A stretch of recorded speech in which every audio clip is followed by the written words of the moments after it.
Once, in those dim, far-off times when history fades away and is lost in the mists of tradition, there sat upon the throne of Britain a man named Vortigern. Like many another king of his day, and of later days for that matter, he had no right whatever to the crown, for he had gained it by the betrayal of a trust, and, some believed, by a still darker crime. Constantine, his overlord who had reigned in Britain before him, had at his death committed to this Vortigern, his chief minister, the care of his 3 sons, Constans, the heir, and his 2 brothers, Pendragon and Uther. Soon after the king's death, little Constans had mysteriously disappeared. Then the true friends of the 2 remaining princes, feared for their lives, had fled with them across the sea and found refuge for them at the court of France. All this, however, was now many years ago, and so long had Vortigern's right to rule been unquestioned that he had almost forgotten his crime. In the early days of his reign he had indeed fought valiantly against the only enemies that the Britons had at that time greatly to fear. These were the tall, fair-haired, blue-eyed Saxons who came from beyond the seas, led by Hengist and Horsa. But as the years had passed, he and his warriors had given themselves up more and more to lives of luxury and idleness, so that at last they had been obliged to make a shameful peace with the enemy, and the Saxons were now gradually becoming masters of the land. It so happened, therefore, that on the day when our story opens, King Vortigern had gathered his court about him in his capital city of London, there to hold a high festival, and in feasting and carousing to forget the disgrace of their surrender and the ills of the country. Suddenly, up to the castle gate, through the great portal, along the wide corridors and into the very banquet hall itself, never stopping to dismount, rode a breathless messenger. "To arms, Sir King, to arms!" he cried, waiting for no ceremony. "Pendragon and Uther have this day set sail from the coast of France with a mighty army, and they have sworn by a great oath to take your life as you took the life of their brother Constans." Then the king remembered, and his face went ashen gray. He turned to one after another of the men who should have been his mighty warriors, and, reading in their flabby cheeks and lusterless eyes the story of their slothful living, knew that his cause was well nigh lost before the fighting began. "Summon my messengers," he was able to say at last, and when these were brought before him, "Ride into every corner of my kingdom, ride, and call together the most skilful artificers, craftsmen, and mechanics, for I have a great work for them to do." Within a week the messengers on their fleet horses had scoured the land, so that there stood before the king 100 of the best workmen that Britain could produce. "Now hear my command," said he. "On the plain that lies furthest west in my kingdom, build me a tower whose walls shall be so firm as to withstand all assault of catapult and battering ram, and have it ready for my retreat within 100 days, or your lives, to the last man, shall be forfeited." The workmen left the presence of the king with fear in their hearts, but to such good purpose did they labor that within a few days there began to be visible upon the plain the jagged outlines of the walls that were to enclose that mighty tower. Then the weary workmen, for the first time feeling assured that they could accomplish their task within 100 days, lay down for the night, and were soon fast asleep. With the first pale glimmer of dawn, however, they arose ready to return to their labors with renewed energy. But what a sight met their eyes! The tower lay in ruins. The walls had fallen during the night. Then, with the strength of terror, they fell upon their task once more. When the second morning came, they turned their gaze half in hope and half in dread toward the scene of their labors, only to have their worst fears confirmed. Once again lay before them but a heap of ruins. "We must use larger stones," said one. "We have no time to talk," put in a second. "If our lives are to be spared, we must work as we've never worked before." So All through the long hours of the day they toiled in silence and in dread until the damage of the night had been repaired, only to find when morning came that, for the third time, their tower had crumbled to the ground. "This is enchantment," they then cried in despair. "We cannot build the tower. Let us go throw ourselves before the king to plead for mercy." But when Vortigern, with his guilty conscience, heard that word, enchantment, a greater dread fell upon his heart. "Lead out these useless artificers," he thundered, "and summon my wise men." And presently the great doors of the throne room were thrown open, and one by one, in solemn procession, trailing their black robes, the astrologers, the wizards, and the magicians of the realm filed in, until they stood in a silent semicircle before the king. At last Vortigern raised his eyes. "Tell me," he said gloomily, "tell me, O my wise men, as you hold in your possession all the secrets of this world, and of the other worlds unknown to ordinary mortals, tell me, I adjure you, why my tower of refuge will not stand." He ceased, and a deep silence fell upon the room. Wizard turned to astrologer, and astrologer to magician, for each knew in his heart that he could give no answer to the question of the king. At last the oldest man present stepped forward, and, bowing low, began to speak in deep and solemn tones. "Your Majesty," he said, "give us, we pray you, until tomorrow at high noon. This night shall the wizards work their spells, and astrologers consult the stars in their courses. Then shall we be able to tell you why your tower will not stand." "Let it be so," replied the king. "But also let it be well understood that, if at high noon tomorrow you are still unable to answer, your lives shall pay the penalty, even as the lives of my workmen shall pay the penalty if they do not raise my tower within the 100 days. Fail me not, my wise men." That night, far down in the deepest dungeons of the castle, the wizards gathered together about a steaming cauldron, vainly chanted their incantations, and worked their magic spells, while on the highest battlements the black-robed astrologers watched the stars from evening until morning. But when the day-star itself faded from their sight in the paling blue of dawn, they were no wiser than at the beginning of their vigil. "What shall we do?" they cried to one another in consternation when the two companies of watchers had met to report their failures. "Hush! Speak low," whispered the sage. "We must pretend it is the only way to save ourselves. I have a plan." And as they gathered about him, he continued, "You all know the prophecy that a child who never had mortal parents shall soon appear among us, and that he shall be able to read more in the stars than the wisest of our astrologers, that he shall be a greater magician than the greatest of us, and that through him we shall lose our power and pass away." "Ah, yes, we have heard," they answered, shaking their white heads mournfully.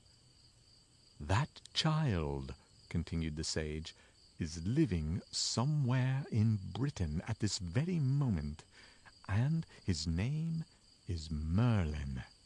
Let us tell the king that his tower, to make it stand, needs but the blood of this child sprinkled upon its foundations. So shall we by the same act save our lives and rid ourselves of one who otherwise will surely work us harm." Then the wise men bowed their heads and answered, "You have spoken words of wisdom." So at high noon that day, when they were once more gathered about the throne, they gave their answer.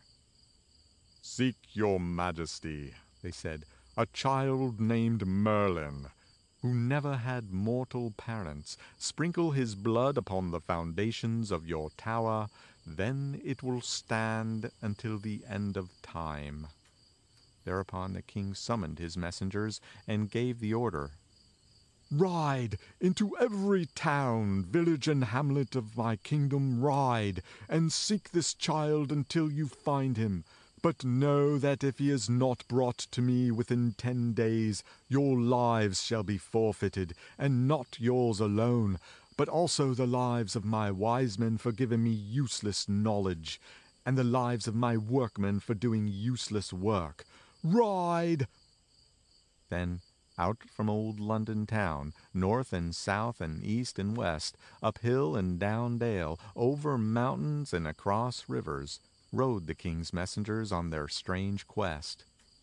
1 day, 2 days, 3, 4, 5, 6 days, 7 days, 8 days, and when the 9th day came, 2 of them found themselves far from home, riding through the street of a tiny hamlet. What is the use of seeking further? Said one. For my part, I do not believe, for all the wise men say, that there ever was or ever could be such a child. I fear you are right, replied his companion. We may as well give up the search and flee for our lives. As he spoke the last words, however, the men were obliged to draw rein, lest their horses should trample upon a crowd of children who were quarreling in the narrow street. One urchin had just given another a sharp blow across the face, whereupon his victim was proceeding to vent his rage in words that immediately arrested the attention of the messengers. "How dare you strike me?" he was screaming at the top of his shrill little voice. "You who came nobody knows from where, and who never had a father or mother." And in an instant one of the men had slipped from his horse. Then, having seized both boys, he drew them aside that he might question them. Very soon boys and men found themselves the center of an interested group of villagers, each one of whom seemed more anxious than his neighbor to give all the information that he happened to possess on the subject. Yes, his name is Merlin, said one, and he was cast upon our shores by the waves of the sea. "Not at all," interrupted another. "He was brought to our village in the night by evil spirits." And so it went, but the anxious messengers soon cut short their eloquence. If your name is Merlin, said they to the lad, and you do not know who your father and mother are, you must come with us. It is the command of the king. I am quite willing, replied the boy with unexpected meekness. Perhaps he would not be so willing, whispered one of the messengers under his breath to his companion, if he knew why he is wanted. I hear what you say, Merlin broke in, and what is more, I know what you mean. But just the same, I'm willing to go with you to King Vortigern. In fact, I struck the boy knowing what he would say and what you would do, so you see, I am not afraid. And the 10th day after the departure of his couriers, the king sat alone in his audience chamber. Suddenly the great doors were swung wide, and a boy wearing the simple dress of a tiller of the soil appeared before him. Your Majesty, said he, I am Merlin, the child who never had father or mother. You sent for me because your wise men have said that my blood is needed to make your strong tower stand. They have told you an untruth because they know nothing about the tower, and also because they are my enemies. I ask only that you call them together so that I can prove to you that what I say is so. Then, at the astonished king's command, the great bell of the castle was tolled, and presently the black-robed astrologers, wizards, and magicians filed once more into the royal presence. You may question my wise men now, said the king to Merlin, and save yourself if you can. Tell us, then, O prophets of King Vortigern, cried the boy, what lies under the plain where the king has tried to build his tower? Then the wise ones drew apart that they might take counsel together, and presently the sage stepped before the king and said, Your Majesty, we are now ready to give our answer. We who have the power to look deep into the bowels of the earth know well that, beneath the plain where you have sought to build your tower, should you dig never so deep, you would find nothing but the good brown soil of your majesty's kingdom." At this Merlin smiled and shook his dark curls. "You tell us, then," said the king. "Let your workmen dig," replied the boy, "and beneath the plain they will find a deep pool." And when the workmen had dug, they found, just as Merlin had prophesied, a deep dark pool beneath the plain.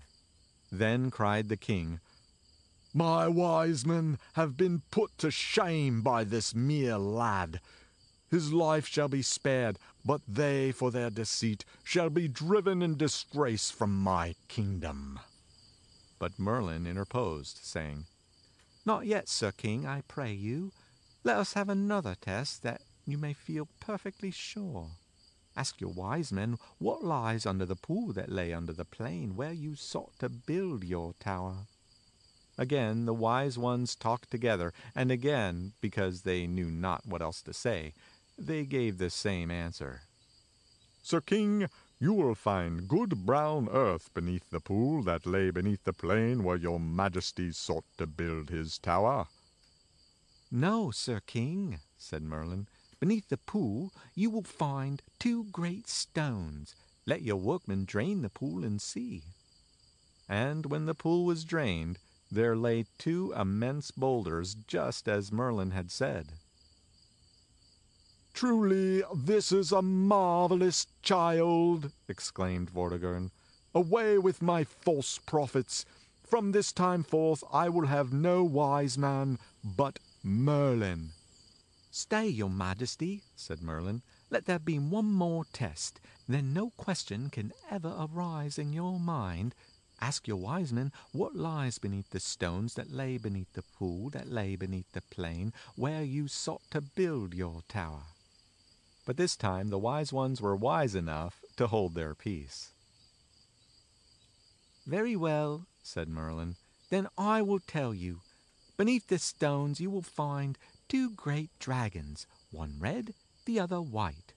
During the day these monsters sleep, but at night they awaken and fight. And it was because of their terrible underground battles that your tower could not be made to stand. The night following the raising of the stones they will fight for the last time. For the red dragon will kill the white one, and after that, O mighty king, you may build your tower in peace." Then the wise ones trembled, and silently they followed the king and Merlin across the plain to watch the fatal raising of the stones. When at last the mighty boulders had yielded to the combined strength of all the workmen, there, before the eyes of the crowds that had gathered, lay the 2 dragons, fast asleep. "Now send the people away," said Merlin to the king. "But you and I must stay here and watch, for at midnight the dragons will fight their last battle." And when the crowds had dispersed and the wise men slunk away one by one, Vortigern and the boy Merlin sat alone together on the brink of the pool as the evening shadows fell. The air grew chill. Presently the moon arose, shedding its weird light upon the strange scene, and still the dragons slept on. Toward midnight Merlin leaned forward and, lightly touching the king's arm, whispered, "See, they are about to awaken. Make no noise." Then slowly and still drowsily the great white dragon stirred and opened his hideous eyes, while along his whole scaly body there ran a shudder. This seemed to arouse the red monster from his dreams, for before King Vortigern could draw breath, the 2 terrible creatures had risen on their bat-like wings far above his head, and, with fire streaming from their nostrils, were gnashing upon each other with their fangs, and striking at each other with their ugly claws. For an hour or more the awful battle continued, sometimes far above their heads, and sometimes perilously near them on the earth, and it seemed to the king that neither would ever be able to gain an advantage, so well were they matched. After a while, however, the white beast began to show signs of weakening, and at last, with a mighty crash, he fell to the ground, dead. Then the red dragon spread his wings and with a strange hissing sound vanished into the shadows of the night, never to be seen again by mortal eyes. "Tell me," said the king when he could find sufficient voice to speak, "tell me, O wonderful boy that you are, what do these strange things mean?" "I will tell you, O mighty king, without fear or favor," replied Merlin, "although I know full well what I have to say will not be at all to your liking. You may build your tower now, for there is nothing to hinder you, and you may shut yourself up within its strong walls. Nevertheless, Pendragon and Uther, the sons of King Constantine, whose trust you betrayed, and the brothers of the young heir Constans, whom you so cruelly murdered, have today landed on your shores with a mighty army. 40 days and 40 nights shall the siege continue, and at the end of that time your tower shall be destroyed, with every living soul within its walls. Then shall reign in Britain first Pendragon, and afterwards Uther, and all the days of their lives they shall war against the Saxon whom you, Sir King, have brought to this land. The white dragon stands for the Saxon, and the red dragon for the Briton. Long and deadly shall be the strife between them, but in the fullness of time there shall be born to Uther a son whose name shall be called Arthur. He shall be the greatest king that these islands are destined ever to know, and his wonderful knights shall make war on the Saxon and drive them from the land. So shall the mischief of your reign be repaired for a season." Then the king, still clinging to the shadow of his former hope, hastened the building of the tower and shut himself within its mighty walls. Nevertheless, within 40 days after the beginning of the siege, having been driven back time and again, Pendragon and Uther, counseled by Merlin, threw burning brands over the ramparts, so that the tower took fire and burned with a mighty conflagration until all within had perished. Thus was Merlin's prophecy concerning Vortigern fulfilled, and as for the other prophecies, that is another story.